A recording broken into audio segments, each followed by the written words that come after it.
Hello everybody and welcome back to Witchfix. Today I'm diving into my pile of movies that I still haven't reviewed because my DVD shelf is getting just a little bit full, and to that end we'll be looking today at a movie called The Cleansing, which I knew literally nothing about when I started watching it. I bought it for £3 in Asda because it was in their like Halloween DVD section, and you might have seen it in my shopping in Bristol haul video.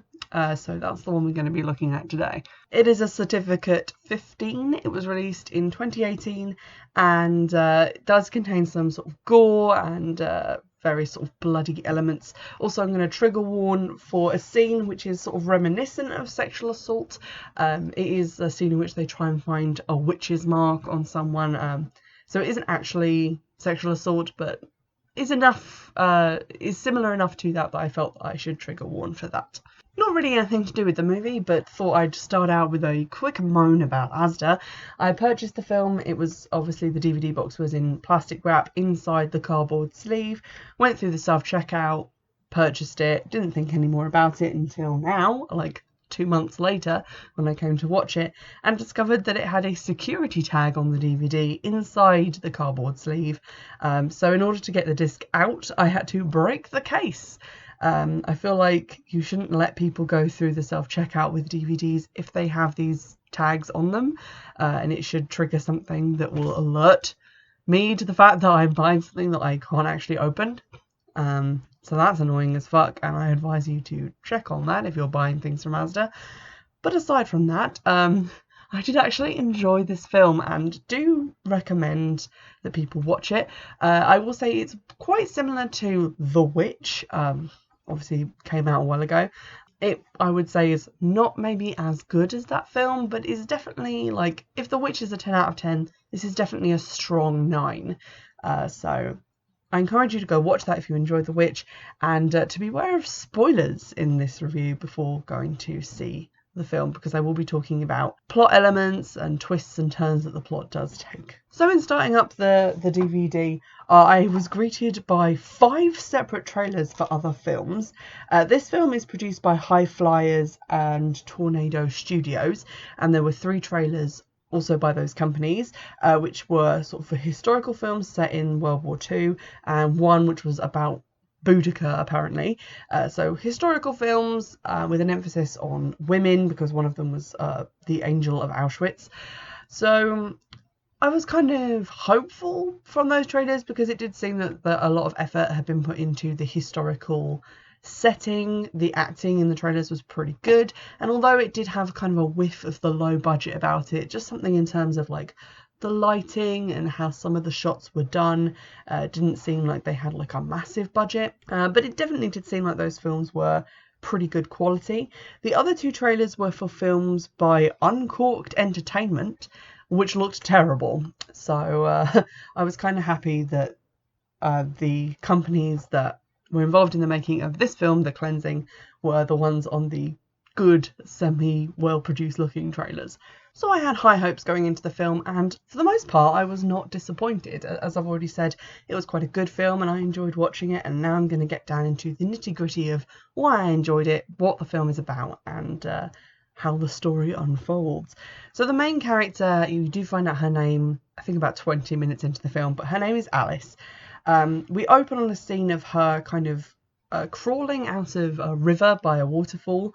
She's got a big bloody head wound, and in her hand she is holding a sort of pentacle made out of sticks, like a wicker pentacle. So that's a little bit strange and concerning, and she then wanders further into the woods and then screams, but like no sound comes out, and then she wakes up as if from a dream. So not entirely sure what that is about, and it does get explained later on in the film, but it was a nice way to open the film and give it some mystery as to what is actually going on. Now, the back of the box talks about a plague and the fact that Alice is concealing her mum's illness from the village, and that when this is discovered, her mum is killed by a character called the Cleanser, and that then she is put on trial for witchcraft. And gratifyingly, this all does take place quite quickly in the film. In the first sort of 20 minutes, we see the unfolding of all of the events described on the back of the box, which I was really pleased about. Like, I was really worried that the whole film was going to be taken up by events that had already been given away on the box, But no, that does not happen. We see short scenes of her taking care of her mum, preparing home remedies, washing her bloody clothes in secret so as not to give away that her mum is, coughing up blood because of the plague. She is washing them in the communal water supply that is the river, which is not a great call, but, needs must. The local priest seems suspicious of her because he sees her gathering these medicinal herbs, and he remarks that he hasn't seen her and her mother in church recently, so he kind of is kind of a giveaway that he knows what's going on. And she says nothing in her own defense. She just turns and leaves, and her silence kind of goes on in the movie, but is eventually explained as to why she doesn't seem able to talk, and then when she does speak, seems to do so incredibly selectively. The cleanser is essentially a sort of plague doctor looking character with a big burlap plague doctor face mask. He's a little bit scary. He seems to be kind of like a travelling plague doctor who goes from village to village, killing people who have the plague and trying to root out the cause behind it. But he doesn't seem to be doing much doctoring. He's sort of like a cross between, I guess, a witchfinder general and a plague doctor. But they do find out that her mum is sick with the plague, and she is duly executed and thrown into the plague pit. And at this point we are introduced to a village person who is like a dark-haired lady, and she seems sympathetic towards Alice and stops Alice from like running to the plague pit and I guess maybe throwing herself on top of all the burning corpses, which is like a good call. And we later find out that this character's name is Mary. Conversely, there is a woman with a sort of white head wrap on. I don't know that we ever find her name out. That's a lie. You find out in like one of the final scenes that it's Victoria. Victoria seems to be giving everyone evil stares, and we'll later see that she goes kind of ham on the whole witch hunting thing, so she's definitely not a nice lady. We get a scene then of Alice reading a book in her house, which I think is meant to be the Bible, although you don't see anything on the front or inside the book to indicate that it is. But she seems to get like no comfort from that, and then takes it into the woods and burns it. I was kind of wondering at this point if she'd be able to read at all, given that this is the 14th century, ostensibly, according to the cover of the DVD, and also whether she would have a Bible at all, like books being quite valuable. A quick Google tells us that William Tyndale in 1536 was burned at the stake for translating the Bible into English, and according to Tyndale, the church forbid owning or reading the Bible to control and restrict the teachings and to enhance their own power and importance. So, that's in the 1500s, and this is meant to be in the 14th century, and yes, she seems to own a book and own a Bible. So even if it isn't a Bible, and I don't know why she would be just reading another random book, I don't know that people who live in the kind of tiny dirt shacks that these people seem to be living in would own written books. So that just seemed very odd to me. On the flip side of that, I will say that the village set that they have for like her tiny village is quite good. The buildings do look like they were maybe thrown together over a long weekend. They're sort of like dry stone huts with like thatched roofs that seem to be very small, and there's only about 10 of them in a row down like a kind of dirt track covered in straw. So it's a pretty brave attempt at making a like physical set for the village, although it does look a little bit small and pokey. Also, there are only about like 8 people living in this village, but I guess that's explained by the fact that, there's the plague and a bunch of people have died, which is a really good way to get away with having a really minimal cast. Alice is then approached by the priest when she's just in her house, feeling sad about her mum being dead, and at first he does seem quite nice. He's brought her some apples. He says that the community needs to be together in their faith in the Lord through these trying times, and that he spoke to the cleanser and said that because she was young and emotional, she should be forgiven the crime of concealing a plague victim. But then he's like, you should move in with me and become my wife because God spared us both, and clearly he wants us to be married. And she spits in his face. She still hasn't really said anything at this point, but she definitely makes her feelings known. And so he takes his apples back, much in the manner of a kid taking his ball and going home. And he accuses her publicly of being possessed, so pretty clear things not going to go well for her. At around the 18 minutes in mark, the priest gathers the town folk together and accuses Alice of witchcraft. Her deceased father was apparently a doctor, and he says that basically he blames that guy for the creation of the plague, blames Alice for it as well because she hasn't been stricken with it despite the fact that all the other young people have died and both of her parents, and yet she remains unaffected. Mary, the kind of nice village lady, stands up for her and tries to defend Alice, but the rest of the village pretty much not having it. And the priest then says that he's going to test Alice for evidence of witchcraft. The first test takes the form of her being asked to read the Lord's Prayer, and she says nothing. She completely refuses to speak, even though at this point she has been shown capable because she did scream "No!" when her mum was, So she can speak, but apparently for some reason is choosing not to, which is kind of a cause of mystery throughout the story. They then, having obviously shown that she's failed to say the Lord's Prayer, search her for the devil's mark. It's not entirely clear whether they actually find one or not. The priest then in private tries to get her to marry him, and he will, end the trials and she'll be spared. She spits on him again because she's got balls of fucking steel. They then do a trial by water, which is the third trial. They don't float her in that they don't tie her up and put her in the water. They also don't use a ducking stool. It's just two guys who just keep putting her head underwater and then yanking her out so she can be asked questions, which just seems like not a witch trial. It just seems like torture that you would normally do to someone, but there we go. She still doesn't speak, and the lady with the white head wrap, aka Victoria, is clearly out for blood at this point. She's saying that they should just drown her and get rid of her evil. But the priest says no, she needs to confess first, and I think he's still kind of sweet on her. So he says that they're going to do trial by fire, which is the fourth trial. And this is 28 minutes in. Basically, she has to hold onto a stone that's been heated in the fire. And then after 3 days, she will be checked for unnatural healing. Now, this is similar to a trial that happens in a book that I've reviewed called The Raging Quiet. But in that story, it's flipped. And basically, you hold the hot thing. And then 3 days later, if the wound is festering, it shows that you are infected with evil and therefore a witch. So it seems like, you're kind of damned if it's healed and damned if it's not. Alice pulls yet another fucking baller move at this point because the priest says you have only to confess and I will give you the Bible to hold instead of this hot stone. And she just holds her hands out towards the guy who has the hot stone. So he gives her the stone. And at this point her hands are then tied up and she's put on a wooden cross in the town centre and left there for a bit. And then Mary comes to see her, which is kind of similar to the story of the crucifixion, obviously, because, she's on a cross suffering and someone called Mary has come to see her. And I kind of enjoyed that parallel. Mary apologises and says that she didn't want it to go this far. And if she had known that it would escalate this quickly, she would have, put up more resistance. And then Alice finally speaks and says that she's not a devil. And she tells Mary to let her down. And then Mary unties her so she can run away. So as you can see, half an hour into the 90-minute movie, basically everything that happened on the cover has already occurred. Although the cover does make it seem like the cleanser is the one who puts her through these trials and does say that there are 5 trials where I only counted 4. So a little bit of a hole there, but there we go.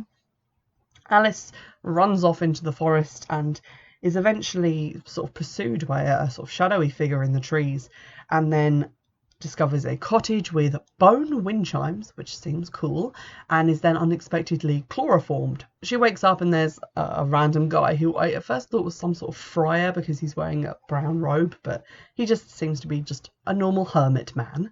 I don't know that we ever find out his name, so I'm just going to refer to him as the hermit. He tends to her hands and seems to be healing them. He does chloroform her again because he said that she's not ready to be awake. But then when she does wake up again, he apologizes for frightening her. He says that he has a lot he needs to protect in his house, which turns out to be his collection of stuff that he has amassed by traveling around the world as a trader.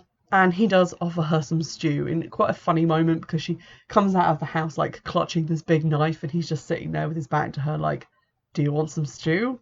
it's venison. We get a cut back to the villagers who have done a sort of search party to try and find Alice, but have been unsuccessful and are kind of happy that she's gone, so they're not going to look into it too hard, even though the priest kind of wants her to be found and brought back.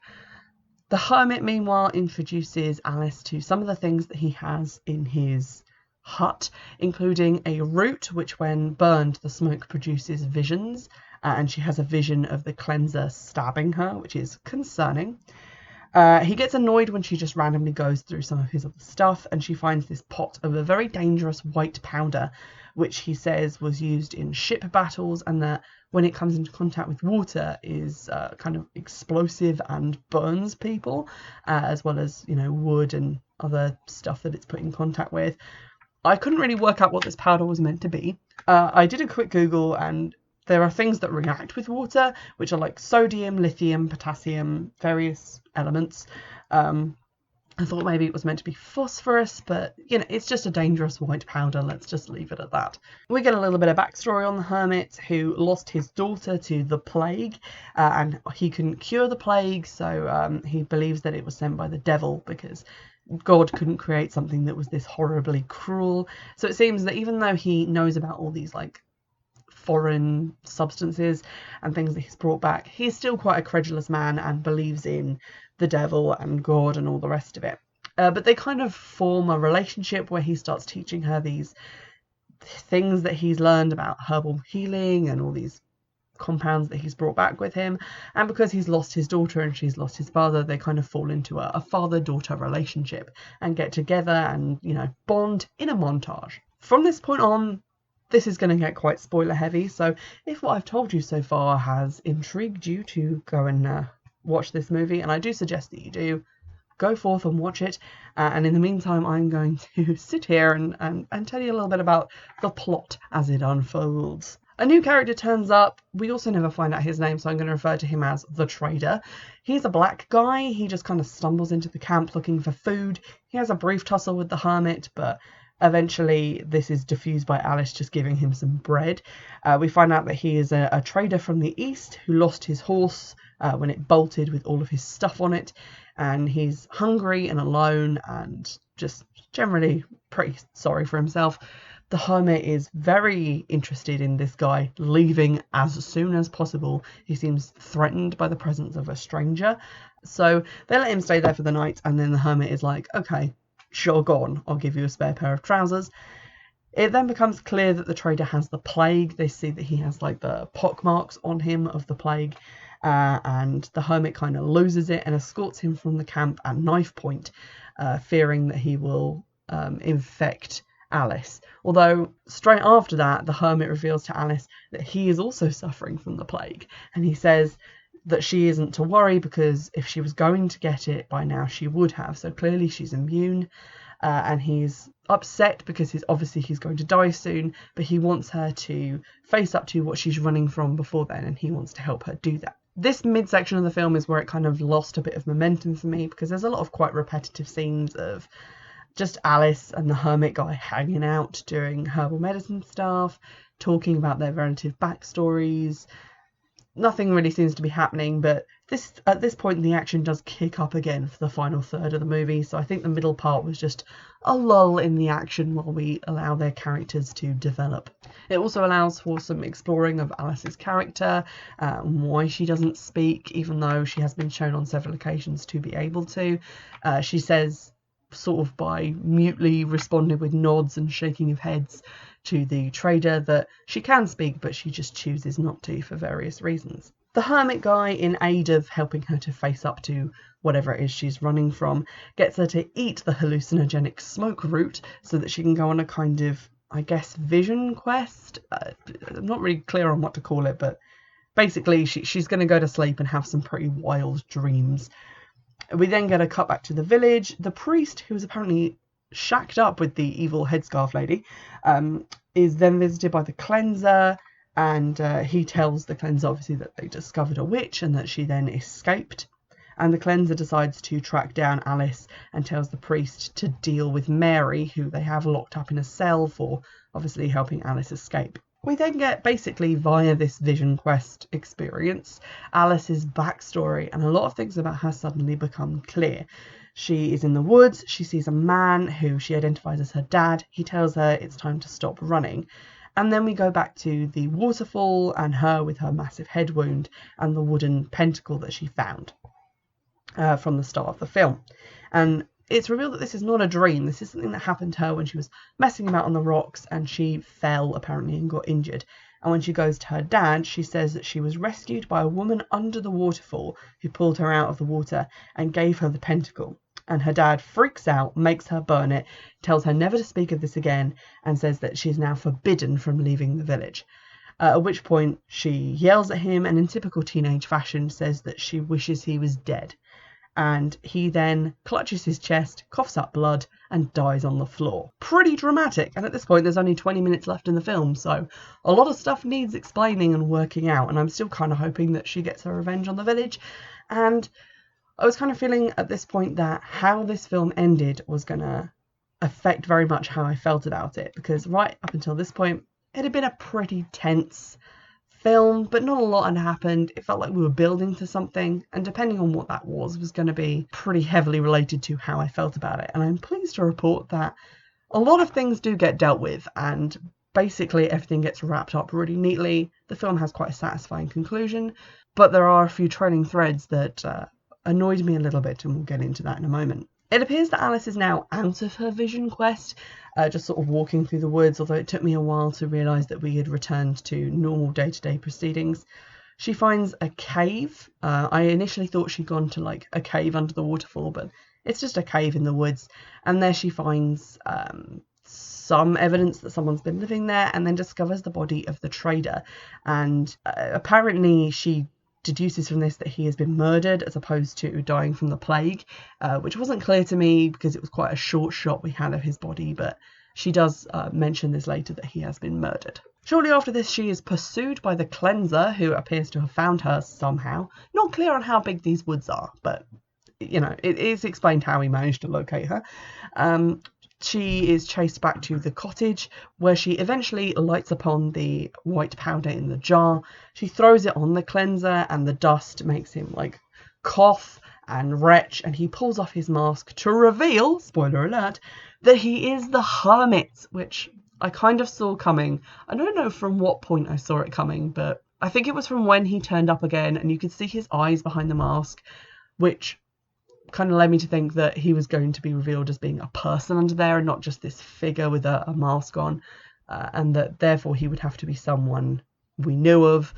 And I kind of put it together with the idea of the hermit obviously going back to where he lives and not being around all the time, and his pretty strong feelings about the plague. But it was still a pretty nice twist. He then calls her a witch and blames her for his daughter's death, and then she confronts him with the fact that he murdered the trader, obviously because the trader had the plague. So we've got some nice explanations coming here for the presence of the cleanser, the hermit's weird behaviour. We know why now that Alice is silent is because she believes that her words caused her father's death, and that somehow she had this power and caused the plague. But, you know, it's pretty circumstantial evidence, and at this point I was thinking, oh, it's an unfortunate misunderstanding. She believes that she was responsible. He thinks that she's responsible, but basically they both just have the wrong end of the stick. And then the film took a turn, because in this confrontation, he tells her to lift the curse. She says that she can't, and then he goes to stab her, and she holds up her hand and says, like, stop. And there's like a weird kind of sound effect on her voice that makes it sound deep and weird, and he stops. So clearly something magical has happened, and it's not the fact that, you know, she just unfortunately said that she wished her dad was dead and then he died of the plague right in front of her. She clearly has some kind of power and has used it here to stop herself being killed. She then says to him to take a cup of water that she's holding and to cleanse himself. And obviously when he pours it on himself, it reacts with the powder she threw on him, and he kind of like gets acid burned to death. The next time we then see Alice, she's just going into the wood with a big pack full of stuff, and appears to have applied quite a lot of eyeliner with her fingers to just her general eye area, and looks kind of scary and spooky. She then returns to her old village with this bag, which is revealed to contain all the hallucinogenic roots, which she then burns, therefore basically hotboxing the village into a bunch of hallucinations. She kills one guy, some of them have hallucinations and turn on each other. She gets the head wrap lady to drink something, I'm guessing a mixture of the white powder and water, which makes her like vomit blood. Again, showing that she has this mysterious power to compel people to do things by talking to them. Once the priest is the only person left alive in the village except for Mary, who is still locked up, she chloroforms the priest and he wakes up tied to the same cross where she was kept after her hands were burned. He tries to interest her in salvation, saying that they have both sinned and that they should both seek forgiveness. Pretty big of him to acknowledge the fact that he is not innocent in this. But then she says that the devil didn't make her what she is, he did, implying that she doesn't really have a belief in the devil, and we're still kind of unclear as to where these powers of hers have actually come from. And to prove this, she then recites the Lord's Prayer and then kills him. So at least he died knowing that he was wrong, so that's something. She then rescues Mary from the cell and she says something like, "The girl you knew is gone," and Mary says something like, "She's come back," or "She will come back." It was unclear and I couldn't be bothered to rewind it. And then the credits roll. Now, the ending of the film to me was quite satisfying. It took an interesting twist. One, when we found out that the hermit was also the cleanser, and two, when we found out that she did have these strange powers that she then uses a couple of times. It kind of incorporates this idea of her exploiting this knowledge that she has about just chemical compounds to create these hallucinations in people, and also these mysterious burns where she like obviously blows the white powder on people and then wets them down. So that's kind of where I thought the film was going to go, with the fact that she's using science to exact a revenge that looks like magic, but then also she has these magic powers from apparently this waterfall woman who saved her. But that woman is never revealed to be a person. She's never spoken of again. We don't visit the waterfall to find out if she's still there, or if she was ever there to begin with, or if she was a hallucination. And we never really find out the source of Alice's powers. I'm kind of okay with that being left up in the air, but it is a little frustrating to have basically explored and explained everything else, and then to have this twist at the end where it turns out Alice does have real powers, but then to not really explore where those come from, or how she acquired them, or how they work. So that was a little bit disappointing to me, and basically the only thing that I didn't like about the film, aside from the fact that she had that book at the beginning, and that kind of gave me a weird wobble as to the historical accuracy of that. All in all, I have to say it's a pretty cracking film. It was interesting. It kept me engaged with its sort of mysterious, tense atmosphere. They've done a lot with what was quite obviously a very limited budget in terms of like the actual settings of the buildings that they have. They look pretty good. They didn't really rely on a lot of CGI with the hallucination effects at the end, but what they've done has been implemented really, really well and doesn't look cheap. It looks really effective and is basically everything that I like CGI to be. For instance, there's a bit where a guy hallucinates that he sees this sort of witchy figure with glowing eyes, and then it kind of drifts into ash on the wind. That looks really good and is pretty good use of the CGI, I think. The rest of it is all done with like practical effects, and I love those in terms of like the gore and the injuries to people.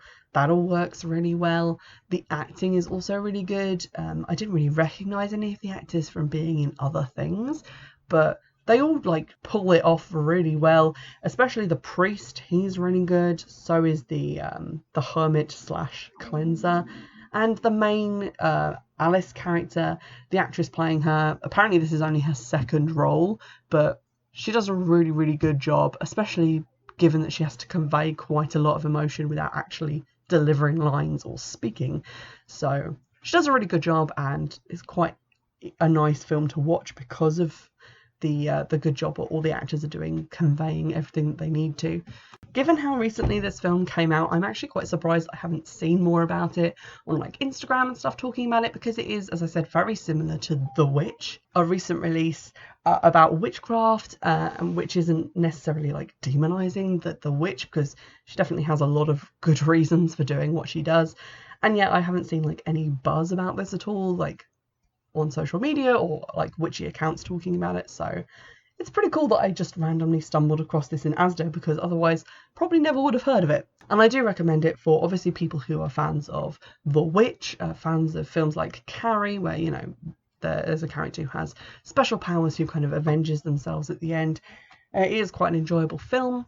I'm not sure it has a huge amount of like rewatch potential, because a lot of the tension kind of relies on you not knowing what's going on, and then once you've seen it once, I feel like it would be a bit too slow to watch again. But having said that, it could be a pretty good on second watch to try and pick up on some of the mysteries, see if there is any reference to this waterfall woman that, you know, you missed on the first go through, which I'm not sure that there is, but, you know, it'd be interesting to see if there was something in there for picking up on the second viewing. So yep, definitely recommend The Cleansing if you can find a copy. I'm not sure how widely released this was, but if I found it in Asda, there's probably a good number of copies just knocking around.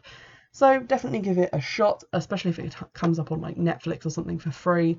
I hope you've enjoyed this episode. I will be working through some more of my witchy films, and hopefully they will be as good as this one, but I have to say a lot of them don't seem like they will be, but we can but hope.